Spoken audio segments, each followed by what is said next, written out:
So let's see, man. I think we want to keep breeding, right? I think if you're watching this video and you're a new ball python breeder, and maybe you're an existing breeder, you're trying to wonder, how can I make these high-end projects without breaking the bank?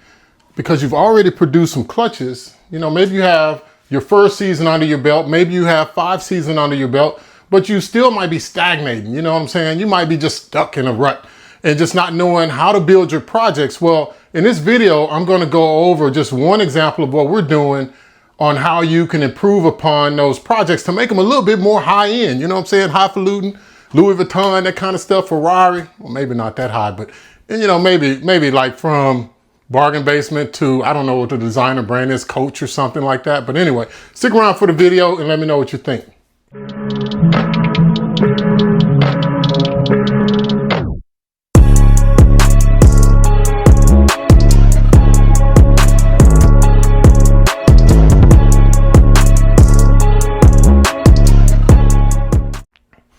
Hey, how's it going, guys? Paul with Spheric Reptiles, and thank you so much for tuning in to this video today on how to produce high-end ball python projects without breaking the bank, right?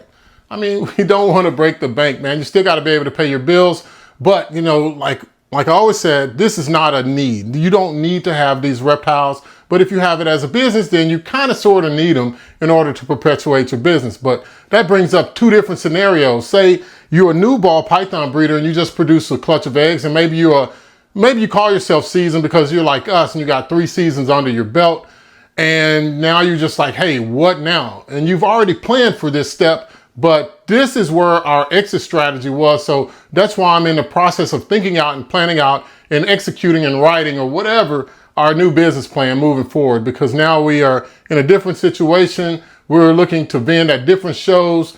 I mean, it's just a lot that you have to accomplish as you go from that first clutch of eggs out further. So ultimately, you want to be able to sell your ball pythons. And if you're competing in the same pool as everybody else, let's face it, you can't expect to do better than someone that's already got in that market, right? Or maybe you all do the same. So in producing a higher end project, I'm not saying that you need to. Like, you can produce your pet quality animals or the animals that you want all you want. But when it goes to selling them, then it's a total different ball game, right? So, and I'm talking about if you're choosing to sell either through social media, a reptile expo, or on Morph Market. Either way, it's competitive, right? Because there's other people in that space that are trying to do the same thing. And maybe they have been there for a while, so they may have some repeat customers and things like that. But man, let's face it, you can do this, right? You can produce a high-end ball python project without breaking the bank. So, you know, like I said before, you produce your holdbacks, and I've shown you holdbacks before, but I'll show you some other ones that we have. So this right here is our Orange Dream Yellow Belly that is double head for TSK, Exanic, and Hypo. Just to show you this project in detail, this is a TSK Exanic Spot Nose that's head for Clown.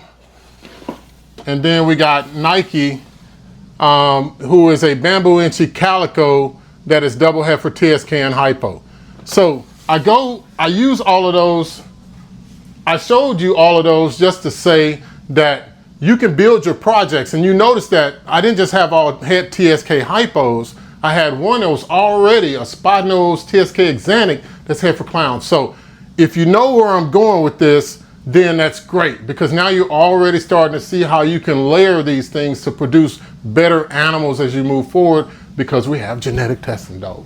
We got genetic testing. So with genetic testing, I'm not saying that you can be like Justin with Canova, who is just knocking the ball out of the park. He's like the Shohei Ohtani of the ball python industry, but maybe you can hit singles. And if you can hit singles, enough singles, you'll score, right? You go first, second, third, fourth. It's a longer route than a Shohei.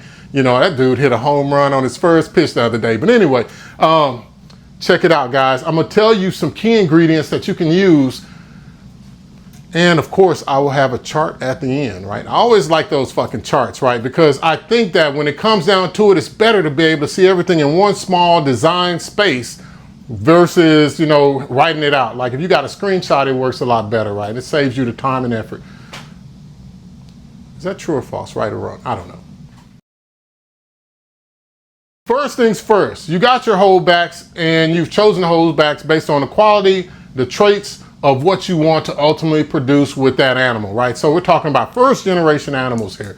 We're not talking about second or third, but whatever level you are, you can apply this to that level. You can say that the third generation is right now your first generation if you haven't been able to expand it. So first things first, we got to go on cost, right? Which one is it more productive to spread to? So if you got a female breeder versus a male breeder, who can spread the genes the best? The male. And the male tends to be cheaper. Yeah, because men are cheap, bro. Let me just face it. I mean, I'm guys like me are everywhere. You know what I'm saying? Black guy, 5'10", you know what I'm saying? College degree, all that. They're everywhere. Breeding snakes. Now that might reduce your pool a little bit. But anyway, you start with that male because he's cheaper. So you breed your first generation animals and they're females, right? You're looking for females unless you get that just knock the ball out the park male, but he still has to grow. He's going to reach sexual maturity in about 18 to 24 months. Well, let me change that. He's going to reach sexual maturity in about 12 to 18 months. And those females will reach sexual maturity in anywhere from 24 to about 30 months, right? We're talking 2 to 2.5 years for them, for those that don't know how to convert months to years. I mean, let's face it. This is a lot of stuff I'm finna push at you, bro. But so you're starting with that male and you have some choices. You can either go with, if you're trying to expand from a double visual to just add another trait, you can do a double visual with separate traits and have one of those traits, so you get to produce some visuals, and then you can test for the hets, but at least you know one of the hets will be there from that double visual male. Or you can start with one visual that's a het.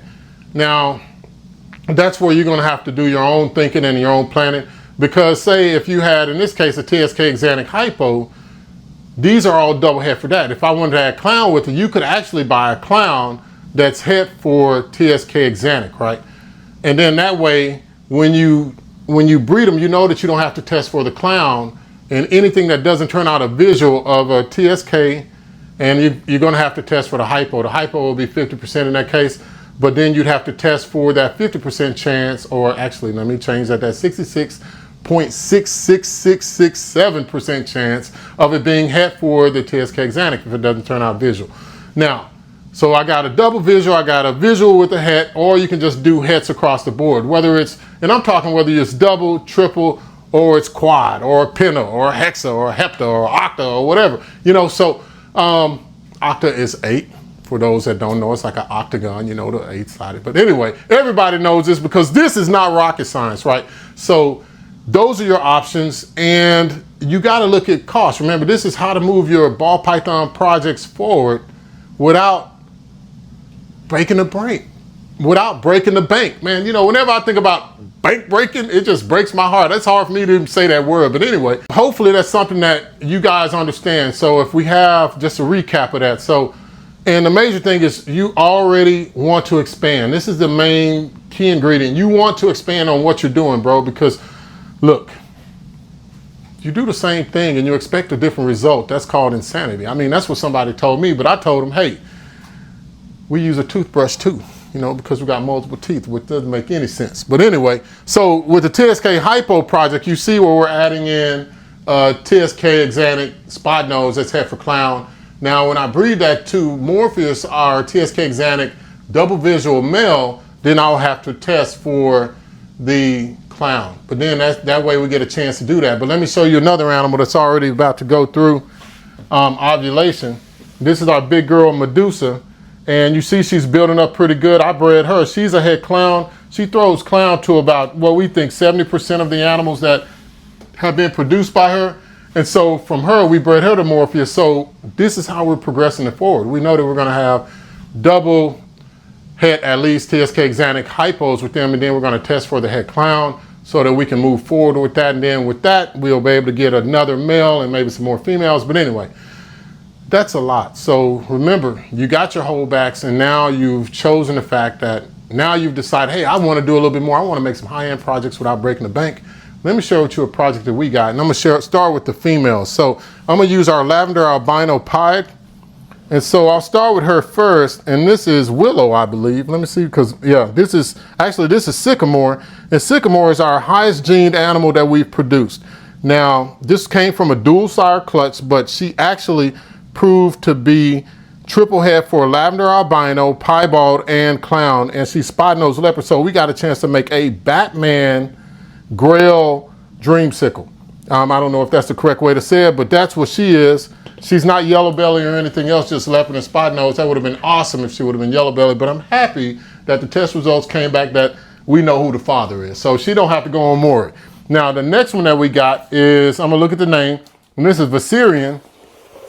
And Viserion is a blackhead leopard, lavender albino that's heifer pied, right? And you see just how pretty Viserion is. She's growing up fairly well, but this is what we bred for. We wanted to produce visual lavender albinos.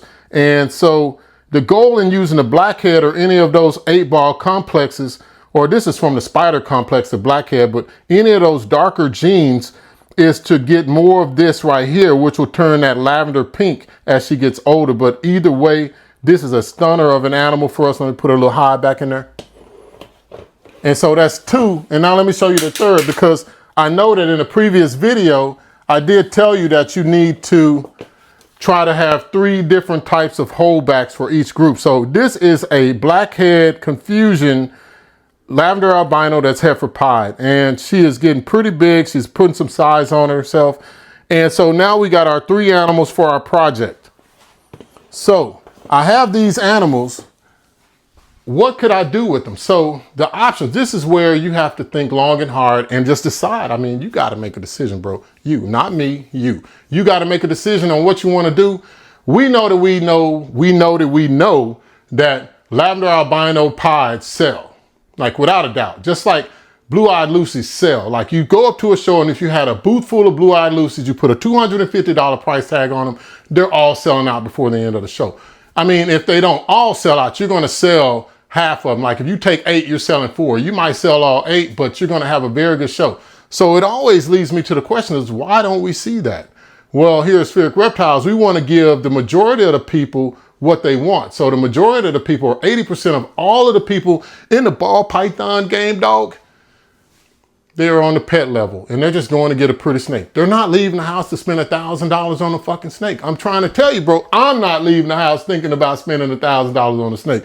And if I do, I got a better half that tells me not to. This is what she says, guys. She says, I never tell you no. That's like the key for this is more than I'm comfortable spending. So, you know, it's all on you. As long as you got it, you got it. So, but anyway, that's what we're going to do. And I want to show you their dad just so that you know kind of how we're thinking. I'll walk around there.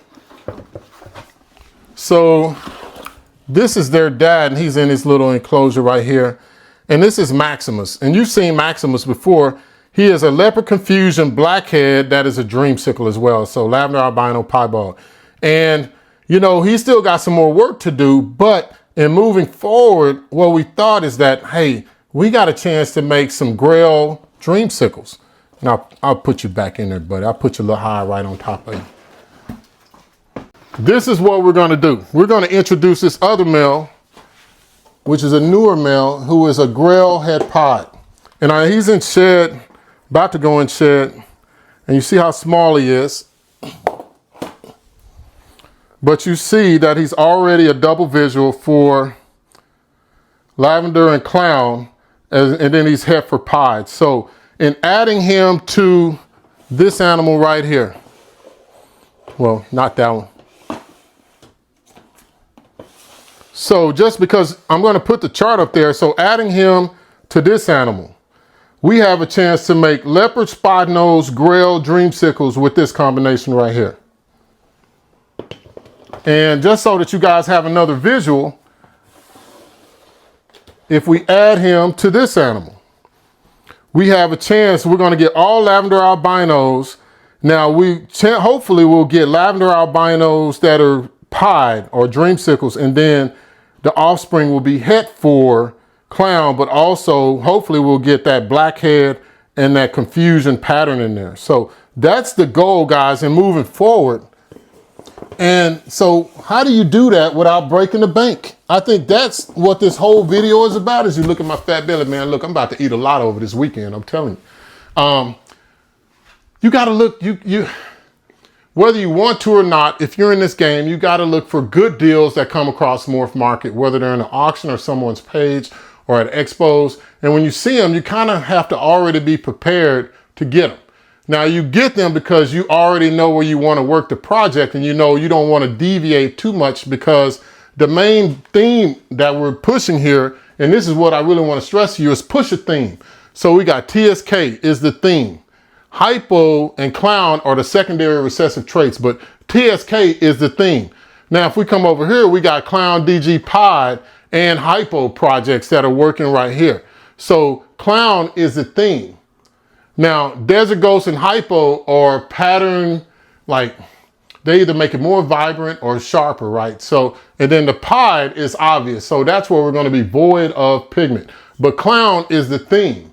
So right down here, we got Dreamsickle is the theme that we're adding on all the genes to. And now we have all of the animals that we need to do that, right? So, and that's the main goal. It's kind of like when we got this guy, and his name is Gizmo, and he's about to go through shed 2. He is a fire inchy black pastel red stripe het for Clown, right? So it's a lot. He's almost a Pompeii maker. So here, Clown is the theme, and then the other traits or incomplete dominant traits are going to change or disrupt or make the pattern more vibrant, more crisp when we add him to the Batman female or the yellow belly spot nose Clown female that we have, as well as some other females. So we're not talking about breaking the bank, but when you produce your holdbacks and you think about what you're going to produce in that 3rd generation and what you're going to produce in that 4th generation, hopefully the next step to this would be to have a Desert Ghost Hypo addition to it, just to see what it does. And we already have those animals right here, right now, that we could plug in, so that when we get to that stage at year 3 or 4, we'll be able to plug them in. But homework time, guys, you know, do your homework, man. I'm gonna tell you, you got homework to do. So what I need you to do is you need to go home, or you're already at home probably. Well, if you're not at home, go home. Just go home, wherever you at, get out the bar, get out the streets, leave work, go home and plan these ball python things. Put the pen to the paper or the fingers on the keypad and type this stuff out, man. It doesn't have to be elaborate. You just need to write out exactly what you're looking for when you do your pairings, right? And then after you produce that, those holdbacks, what you would want to do now. So on the screen, you see the breakdown of what I came up with, and when I was fighting with ChatGPT to come up with this morning. Man, it took a long time to get that monster to work. I mean, but it kept on trying to give me stuff I didn't want, and I was telling it specifically what I needed. So, but anyway, I'm just letting you guys know how you can build, you know, high-end ball python projects without breaking the bank. So why does this matter? Because you need some immediate gratification. So after you make your first year of hets, your next pairings with those holdbacks need to be for something that actually gives you a pat on the back, lets you pat yourself on the back, or some gratification that is immediate and instant for you to continue doing it. Because if you continue to make the same things, you're probably going to get a little bit bored as you see other people producing things. And like I said, if it's nothing that's new, then just go buy it from somebody else, right? So in doing that, what you're going to do and doing it this way and producing what you want, then adding in just one more gene, it prevents you from starting over, but you get to stick with the theme, the Clown, the TSK, the Dreamsickle. You get to stick with that theme, as I keep tripping over my words, that you can do it. So let me show you a pairing that we're doing right now. So this is Chroma Paterna, and I got to read hers because it's so big. She's a black pastel yellow belly inchy piebald that's het for Lavender Albino. So I put them in before, and this is Bruce Wayne, our leopard spot nose yellow belly clown. So with this, because if you remember what I'm doing over here with that male, I don't want to line breed. So this is the best way for me not to line breed. I wanted her to go to Maximus, but for whatever reason, they just weren't working out. So Bruce Wayne is my backup, but instead of me just putting something else to her, I put something that is in line with what I'm already planning, right? And so that's the main thing. So if your superstar male doesn't work and you're gonna have a backup, make sure that that backup moves your projects forward so that you're not wasting time and you're not wasting money. So Bruce Wayne wasn't doing anything because he's already bred to everybody. Remember, all of these that are in blue or about to go through ovulation or going through ovulation. And we got 3 that are already waiting just to lay. So we want to move forward with all of these and not produce the same thing, because that's our goal. Now, I want you to do exactly what you want to do and not what anyone else wants to do, right? Because you're the only one that matters, because you're the one paying for all this, and you're the one dedicating all this time and energy, feeding all these rodents, cleaning up all this crap, changing all this water, holding your snakes, enriching them, buying snakes that strike the cage and the glass. You know, I mean, this is all on you, and this is all for you at the end of the day, that you get an enjoyment out of caring for these animals, especially if you do ball pythons. But if you do any other reptile species, it's the same thing. You got to put that time and energy in. You got to love them. So the aggressive animals, I know that I'm going to hold them before people come over today, just because I care about them. I love my animals, and I want them to not be afraid of me, because that's the only reason why they strike. But anyway, I hope this video is good for you, man. I hope it is. And I hope that everybody, for this weekend in particular, just remember those that died for us to have this freedom that we have, right? Because it's Memorial Day weekend. And if you see a veteran, just tell them thank you, because they're the ones putting their lives on the line so that we can have this freedom, so that we can do silly stuff like make YouTube videos on ball pythons, and yet we got the freedom to do so. So yeah, tell them thank you, guys. And just remember those that paved the way. But if nothing else, guys, enjoy that time that you spend with your reptiles. See, now I got them all behind me and on the side of me. And love that family that you have. For mine, I cook brisket and ribs and chicken and all that other stuff. So, you know, if you're my family, come on through. If you watch this video, I'm not going to tell you, but if you see this video, come on through. All right. Thanks, guys.